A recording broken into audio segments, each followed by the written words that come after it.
and welcome back to Old School. Today we are going to be in all of the classes, and we're going to be there with some energetic youth. We're welcoming our teacher today, Isabella Lafferty.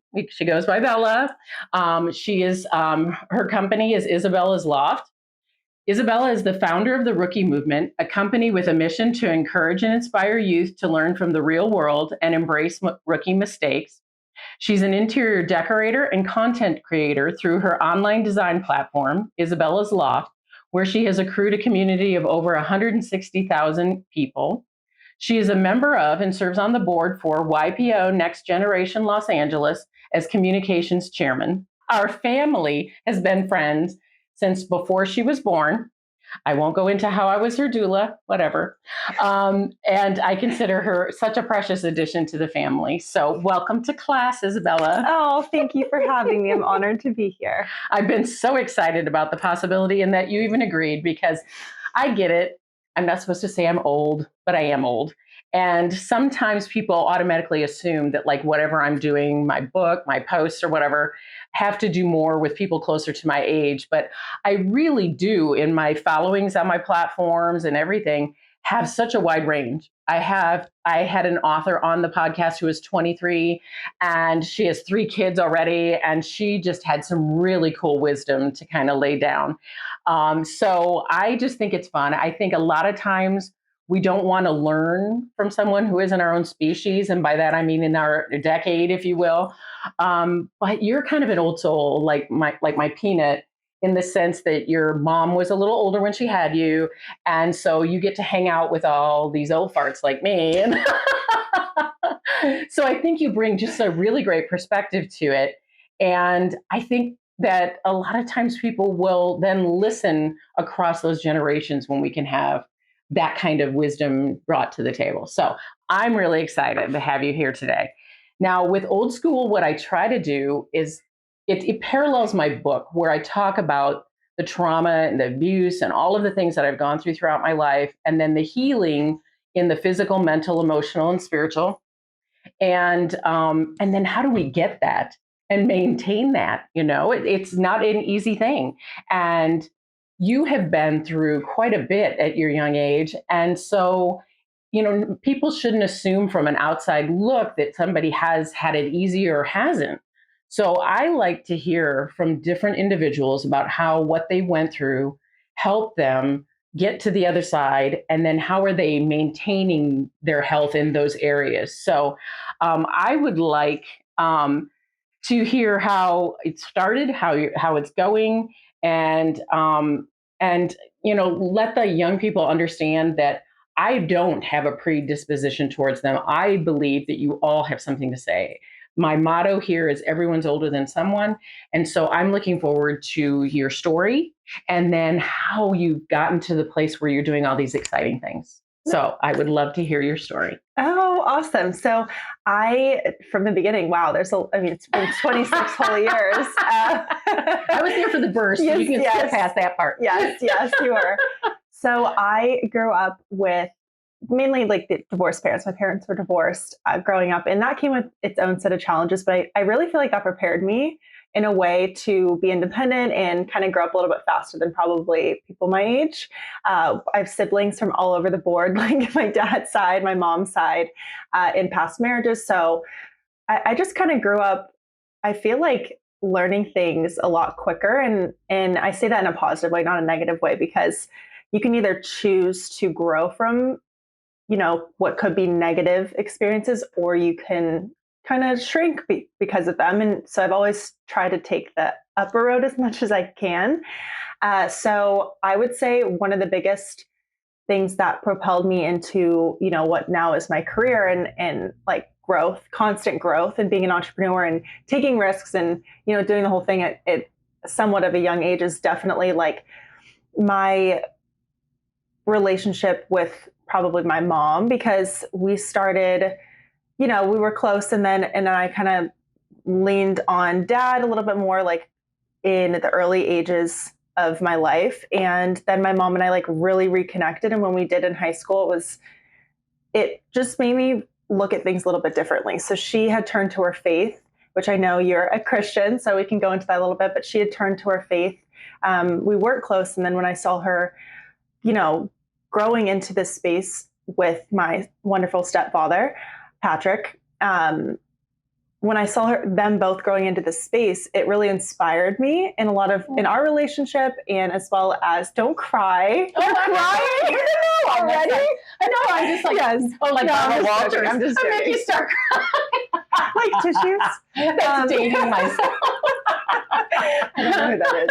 I'm joking. I do know who that is. So I would just say just seeing them in this new light and seeing that, choosing forgiveness, not that there was anything terrible that had happened. It was just at a young age, it's easy to just blame everybody else, especially your parents for things. And I just saw them move into this new world. And I felt like I kind of played a part in that because I had disconnected from my mom, just for several reasons, but just seeing the evolution of their faith journey and where it's brought our family, I feel like I've had a lot of growth from that as well. Just seeing that there's always an upward path, and you don't have to choose to be bitter. You don't have to choose to, a lot of people just kind of disconnect from their parents and then are bitter their whole lives. I've seen that a lot with a lot of my friends, and things happen. I believe that, just because someone's a parent doesn't mean everything's their fault. And, they're say that louder. Yes. Yeah. They also are living this life. Your mother's going to love this episode. It's true. It's true. It's really true. And I talk to her a lot about that now because it's easy, I think, as a parent to, not that I'm a parent, but my sister's a parent. Both my sisters are parents. It's easy to kind of blame yourself for everything. And even to this day, I see her kind of blame herself for things. It's like, no, you're human. We're all human. We're all experiencing things. And if you hadn't had kids during the time that these things were going on, it would have been such a different story. Like nobody else would have been affected. She lost her business and like that affected her family. But if I was in the picture, it wouldn't have affected me, right? Because I wouldn't have been there. So, but everyone's a human. And so I just like to, I think, kind of reflect that in everything I do, is kind of give people the benefit of the doubt and try to grow constantly grow. So I would say that it's a positive, not a negative. Oh, excellent. Yes. Okay. So fast forward a little bit. And your first entrepreneurial, I don't know, maybe Rookie Movement wasn't the first. Oh, okay. Was it? It was my first major entrepreneurial venture. Yes. Okay. So when I was 19, I moved to LA from Newport. I finished high school in Newport Beach. I went to 3 high schools, 2 in Arizona, then moved to Newport for my senior year. And right out of high school, I felt like I didn't need to go to college at the time. So I said, Dad, I'm going to start a clothing brand. I was a little cocky, let's be honest, but I said it with my chest. You'd kind of have to be. I said it with my chest. And so I moved to LA, and I just started exploring different manufacturers in the US and overseas. I really wanted to do a streetwear line. I was obsessed with men's streetwear.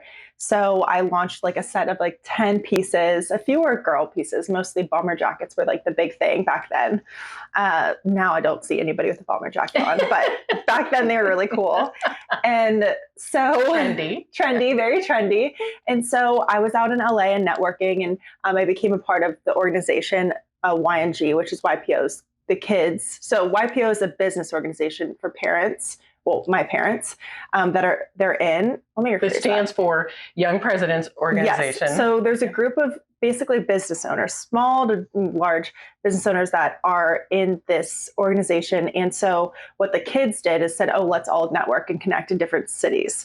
So I jumped on board when I was 19 to kind of start networking with people in LA. And in addition to that, I was going out a lot. So I met a lot of like artists and influencers at the time. That was social media was just kind of starting, and I was like, hey, can I make you a jacket? Like I would meet somebody out and about, and I'm like, hey, like I can make you a jacket. And so this turned into a fun time for me going out. At the time I was 19, didn't have an ID. It's fine. And had a fake ID. And I would also... Don't try this at home. Yeah, don't try this at home. I'm not recommending. But I would go out and, network and stuff and then do like events and all that. I wasn't just nightclub. I'm just joking. They don't know my humor yet. So they're probably like, this girl's they're very bad. Familiar with you're terrible. I'm fine. So anyway, so I worked with one of my biggest, most successful things that I did with Rookie Movement is I styled Snoop Dogg's 2017 tour. And his appearance on Jimmy Kimmel Live. So that was a big deal. The backup dancers wore my things, and Snoop Dogg wore the jacket I made him, like I think in five different concerts during that tour. So I didn't pay for any of that, which who knows how I did that. I still, to this day, I just don't understand how I did that. But that was probably just the grace of God. What an experience, though. It was amazing. How awesome. I was mean, very blessed. Who has that happen? Blessed. Like the intersection of all of these things. Like maybe you being a little rebellious, or at least in your mind you thought so because you weren't going to go to college, which, by the way, just sidebar, I don't think everybody has to, but definitely learning something, a trade or something past that. Yeah. Of course. I say that in a sense of where I was like, I don't need school. Like, I'm smart. I can do this for myself. I know everything. YouTube University.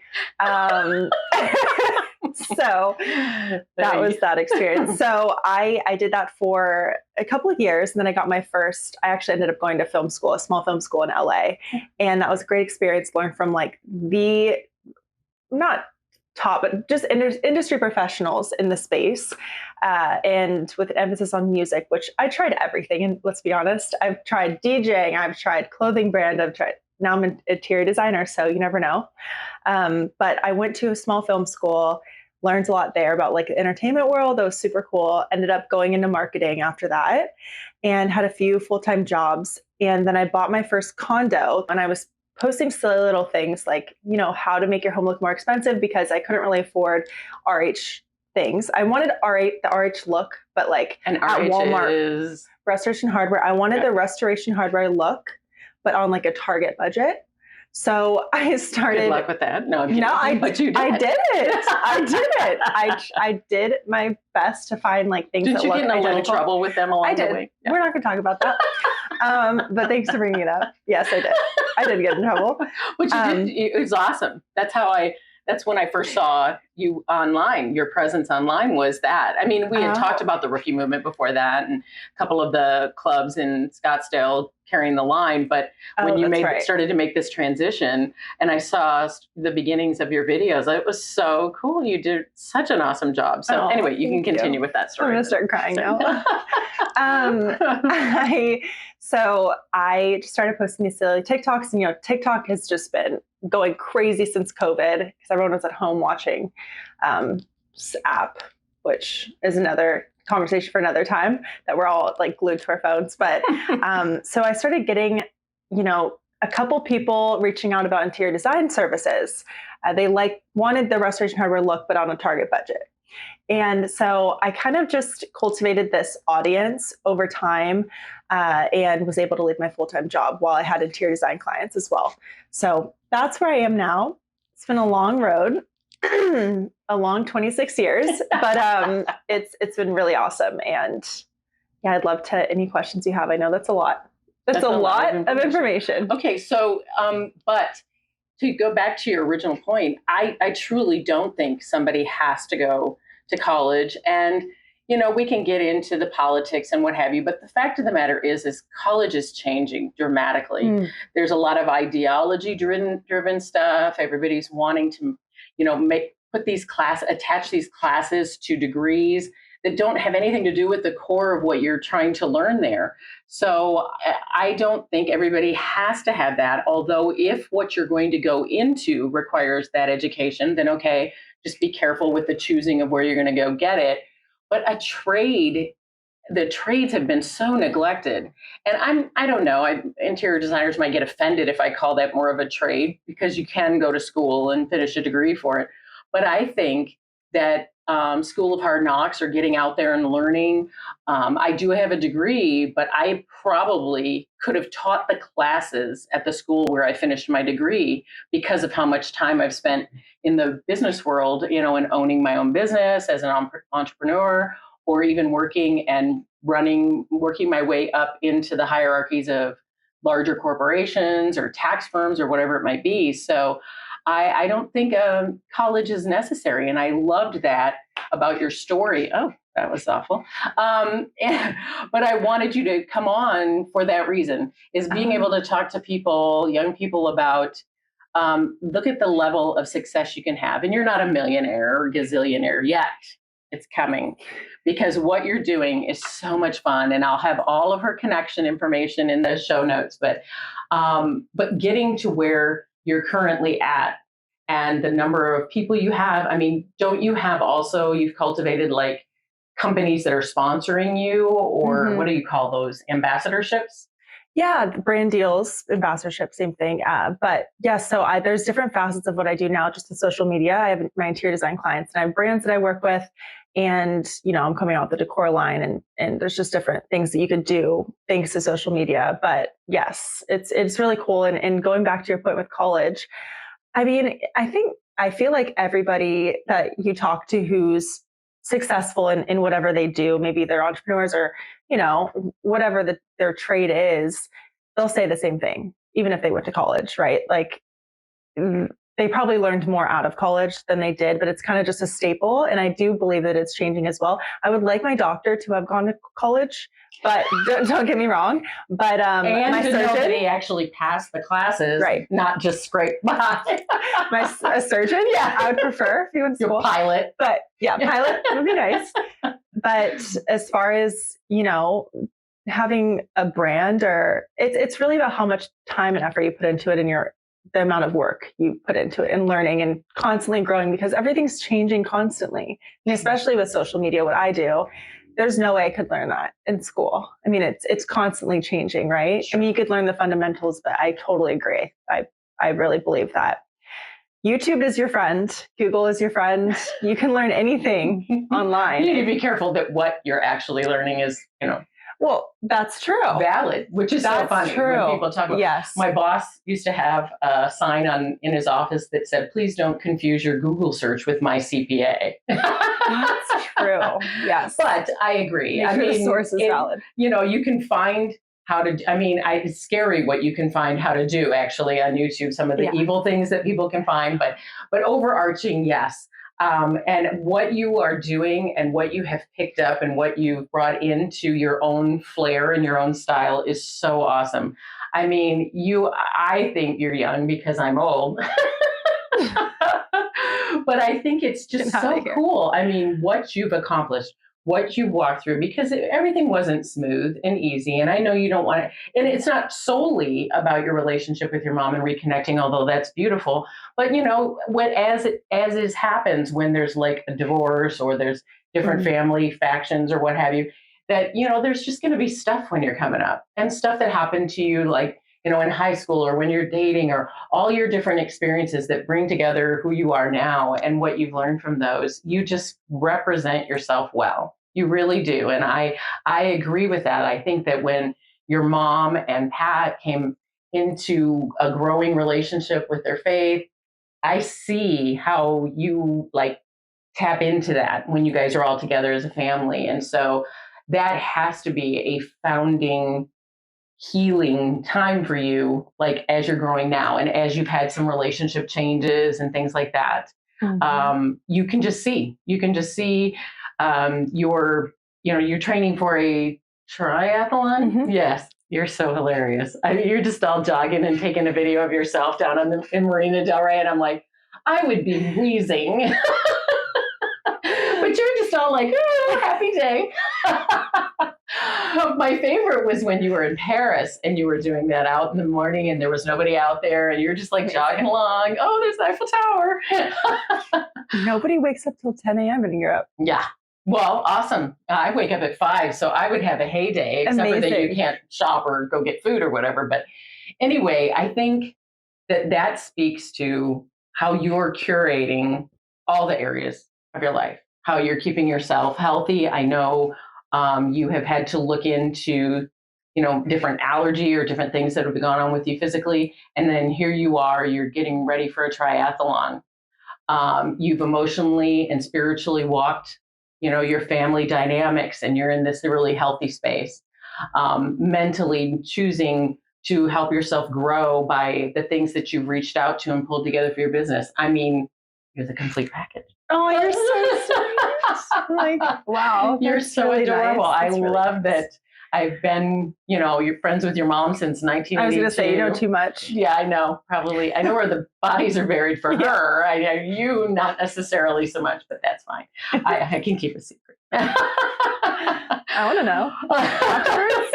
Afterwards. So, with the YPO, how often do they meet? I mean, where, do you get to bring in people who come and speak to all of you in regard to how to grow your business, but also don't they lean into spiritual and emotional growth as well? They branch out, do they not? On other topics? Yeah. So again, YPO is this young presence organization. Entrepreneurs come together, and it's this global organization, really great. And then the kids, I'm a part of the kids that connected me. And so I've been on the board for about 5 years as communications chair. And it's such a good experience. We get together at least once a month to meet and go over, our events for that month. And I put together the newsletter and do all the marketing and everything. And we'll sometimes tap into like helping with social events. But I would say we talk every day. I mean, it's a commitment for sure. It's a time commitment, but putting this together, we do events from business. We, kind of latch onto our YPO parents we're so lucky to have.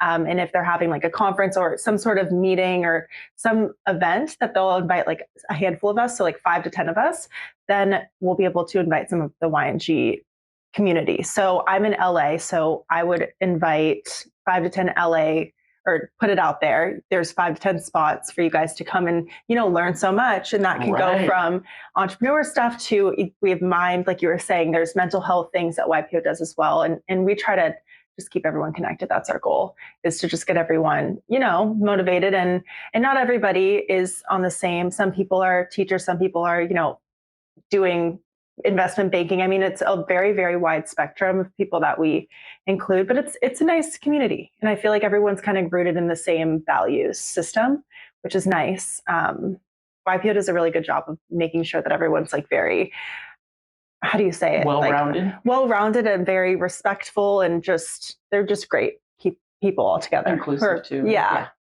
Yeah, I've seen a lot of like when your folks post events and stuff like that, sometimes it's a charitable event, and how to give back, and how you can get your company involved in sustainability, or, giving back to the community, or how to mentally, emotionally, or spiritually, ground yourself, and not in a way that, leaves anybody out, in a way that like says, we all, if you look, there was studies done that like of the best athletes in the world, and the best athletes in the world, while also a good nutrition and physical regimen, tended to be people who had a faith base as well. And so I feel like that's probably true. I don't know that is true of every single successful business person, but I think the ones that have kind of a longevity and who are shown that they are working in their communities and giving back, I think that's when you start to find that little common thread. I love seeing their posts, and when you post about how you guys are coming together and supporting each other, because a lot of times the world right now tends to, I'm out doing resumes looking for a job, and there is some ageism, but I'm not going to go suing people. I don't want to sue somebody to get to come work for them. That'd be a great environment, and then there are people who put down millennials, and I'm not sure, I think you're maybe, I'm not even a millennial. You're what is that? The Gen Z? Gen Zs. Yeah. So whatever that's called. I've looked it up before to see the ages. I don't even want to know where I fit, but I'm just old. But anyway, when people take a look at, sometimes when somebody's a certain age, they slap a label on what you can bring to the table or not. And I think of people like Charlie Kirk, who's out there, who started Turning Point USA. He's only 26 years old. And, he's met with presidents. The same with Madison Cawthorn, the representative in the House of Representatives. He was 25 years old, the young man who's in the wheelchair. I mean, and so I'm like, look at this. Look at what they're accomplishing at 25. Now, I had done some decent things by then, but I wasn't anywhere near what they're doing. And I just think it's awesome. And I hate it when people kind of lump categories and lump groups of people in, regardless of their age. So I love what you've accomplished. I love how sweet and kind and humble you are. I know that a lot of times, I was saying this to you as we were coming back here, that a lot of times people will take a look at a pretty, skinny, tall, whatever young lady, and want to make some assumptions that you haven't had to go through some stuff. You know what I mean? And I've had people do that when I was competing in bodybuilding, like, oh, you've always been skinny. You don't have to work out. I was like, that is not even, 1% true about my entire life. So not taking any kind of presuppositions, but knowing I know you, but now for others to get to hear who you are and where your heart is and how you got to where you are with your company. And I can't even imagine where you're going to get to go. I want you to touch on, you said you have a product line coming out. Yes, I want you to talk about that. And then I have a couple more things, and I think we can wrap up. But what is coming up for Isabella's Loft? I would say that I'm definitely going to come up with a decor line. I have an art licensed, and so that's in the works right now. So an art line, yes, and then hopefully some candles, some pillows down the line. I want to create an affordable solution for people to have a modern home. So that is my goal, to do that. Yes, Ooh, I can't wait. Thank you. I'm so excited. So would you create a different name for that line, or would it be like IL or something like that, something cool, or what would you probably go with in that? I'm still playing with that. I definitely want the word loft in there because I feel like it fits with kind of modern, just a modern living in general. But I don't know that I necessarily need my name in it, but we'll see. I'm just kind of playing around with that, but definitely decor line. And I want to work with more brands. I mean, there's so much out there to do. Definitely want to get into like maybe the podcasting space or YouTube. And right now I'm just on Instagram and TikTok. So, which is a lot in itself with clients and everything. But I would like to also build out like an interior design firm at some point and get people kind of under my belt, and hopefully that turns into something as well. There's such a big space for this virtual interior design concept because so many people want their homes to look beautiful, but they can't afford like an hourly rate of an interior designer. And so with what I do, it's, hey, let's hop on the phone. I always do like a free consultation, and then we'll work on their space from like a digital, like I don't ever go in person. I just charge like a one-time fee and then give them a shopping list at the end. And so I've kind of seen a growth in popularity because it's so affordable for people to, make their homes look great and at any price point, any budget they give me. So I'd love to just expand on that because it's really helped me grow, I feel like, emotionally. And I don't know, it's one of those things I have passion for, and helping others is so great to have that in your career. So I feel really lucky. I love that. I've always said I'm not a salesperson, and your mom and the whole family, everyone who knows me teases me and thinks I talk a lot and I must be extroverted, but I'm not.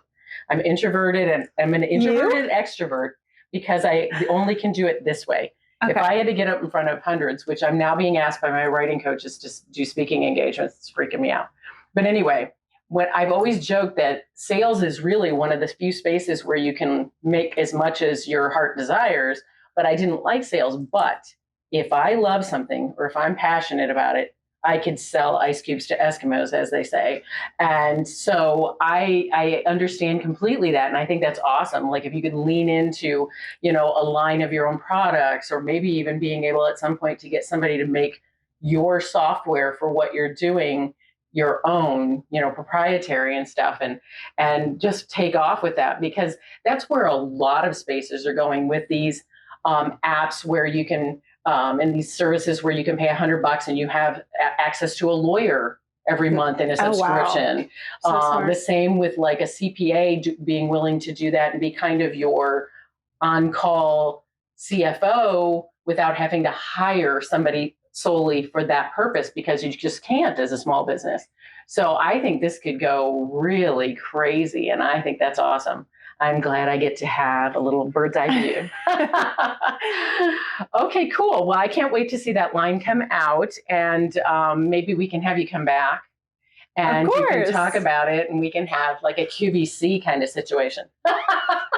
Let's get you on QVC. Okay. Okay.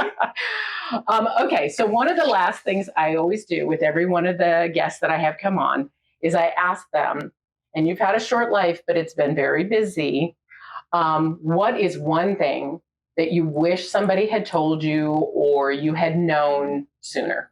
Your little nugget. That's so hard. I wish I had this question beforehand. I like it to be a little something. I'm joking. I just feel like when I first started, you know, my rookie movement, my clothing brand, I just wanted to, make as much money as possible. I feel like that's never really been my key driver, but I feel like being 19 and kind of getting a little bit of an ego moving to LA, that's probably part of it. It's really, I feel like life is about so much more. So I wish somebody would have kind of told me in that state that, you're not necessarily going to be happy if you're just meeting all these celebrities and doing these, things that look great, cool. Everybody looks at you and they're like, oh, like you're doing big things because you are with so and so. And it's like a name and title and money and ego and power type of lifestyle that I feel like a lot of people in LA specifically like get kind of in their head tied to.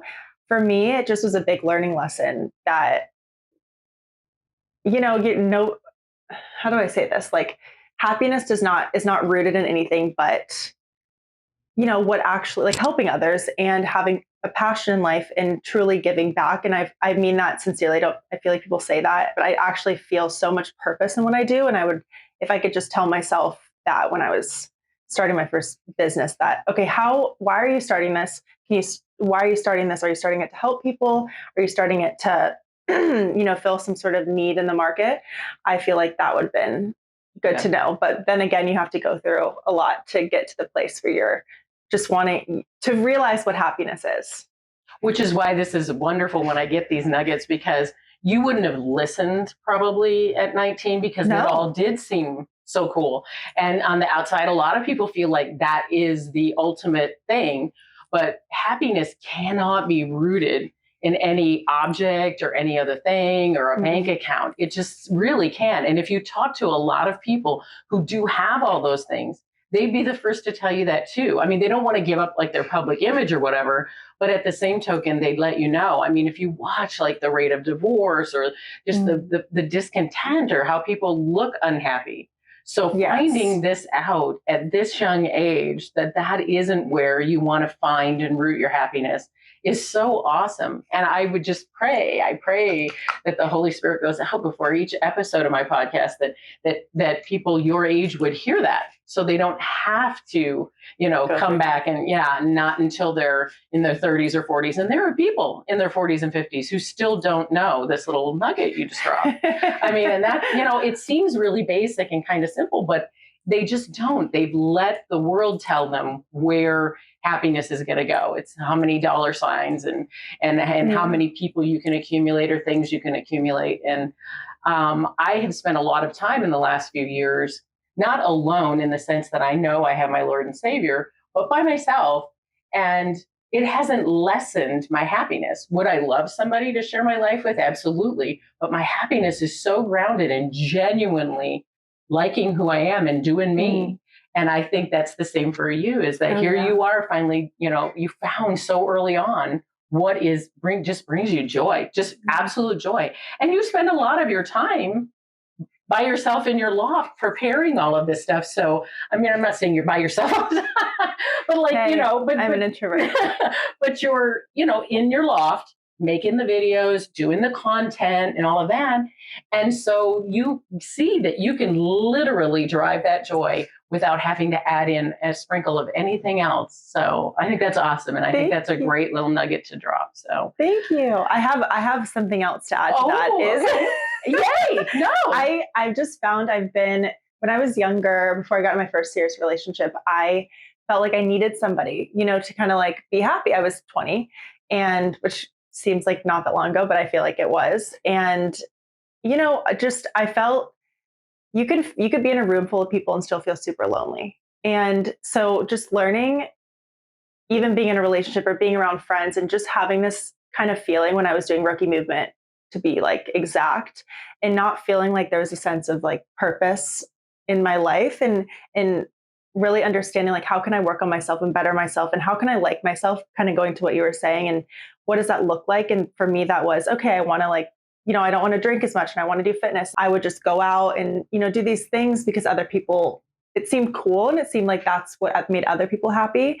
But when you really look in and you ask yourself, like, I went through this exercise for a couple of years where if something lit me up, like even going down the grocery store aisle and finding like a new, I don't know, snack that I thought was cool, and I just got super excited, I would write down like that made me really happy or excited. Oh. And I came up with this list of just like these random things that made me happy. And then these other things that kind of depleted my energy. So if I was around a certain person and, I felt like I was overcompensating or trying to like, fill space, and I would write that down like that. How did that make me feel? And so I feel like really tapping into what actually makes you happy and what serves you and what serves others is super important. A big part of what I still do and believe has made me like happy and independent. How smart are you? I mean, what an incredible thought process. I went through a study called A Thousand Gifts. It was by Ann Voskamp. And you were supposed to every day write down 3 things you were grateful for, even silly things like, toothpaste, which is not really silly. I'm grateful that people use it. But how awesome is that? Because that's acknowledging those things, and that way you know how to detox the things that are sapping the life out of you, and how to add in those things. And I just think that's incredibly wise, and for you to take that lesson and take it to heart and utilize your time like now to get that situated, because then you're ready for any relationships, not just a mate relationship, although that's huge, because who you pick as a mate is probably the biggest decision you'll ever make in your life. But also even your friendships and your business relationships, that, if somebody is just on the taking end of it, or they're just robbing your energy, to be aware of that and be so self-aware. I just think that's awesome. And it speaks volumes as to where you've gotten your mind and your heart and, just your whole person in regard to how you're going to, run your life and where your happiness is going to be derived. Oh, that's so sweet. I'm like, wow, thank you so much. It does affect all your relationships, because if you can really identify, okay, let's say you get triggered by something because of your childhood, right?